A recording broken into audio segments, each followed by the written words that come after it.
Hi, everybody. Thomas Miller from the Fun Astrology audio and video podcast. You've heard about Burning Man. You've seen the pictures of the mud bog. Well, what might have happened in the sky that could have given us some clues about what Burning Man 2023 could have looked like? I've never been, so I'm just coming from the perspective of an observer, but also looking at this chart, which speaks very clearly. Here's the start time, August 27th. The gates opened, according to their website, at 12:01 a.m. Charge, right? Well, what was going on in the sky at that time? Saturn was in retrograde. Saturn, right up here, see that little R is retrograde. But look at this. An hour and a half after the gates opened, follow this red line down, Saturn directly opposed the sun.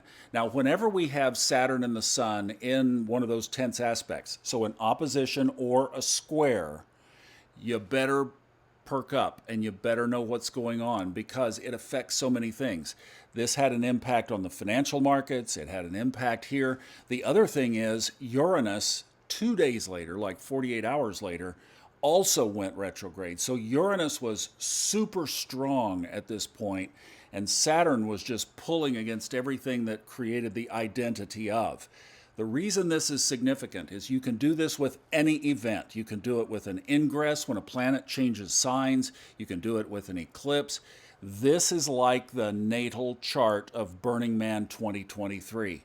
So we would expect the things that this chart indicates to flow out during that time. So the other thing that was super significant here was Mars. Mars is at 29 degrees. There are 60 minutes per degree. So we're just 12 minutes. I mean, that's just a little bit of a tick away from Mars moving into Libra, where in ancient astrology it is considered to be in its detriment because Mars rules Aries, which is opposite Libra.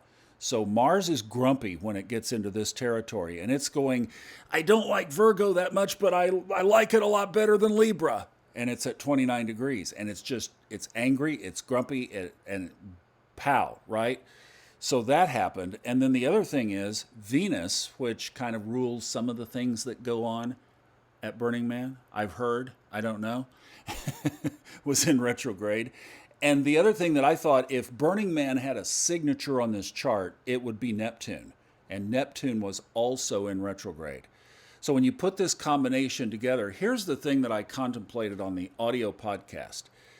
If you didn't have to go to Burning Man, if it was completely elective, would you look at this and still choose to go?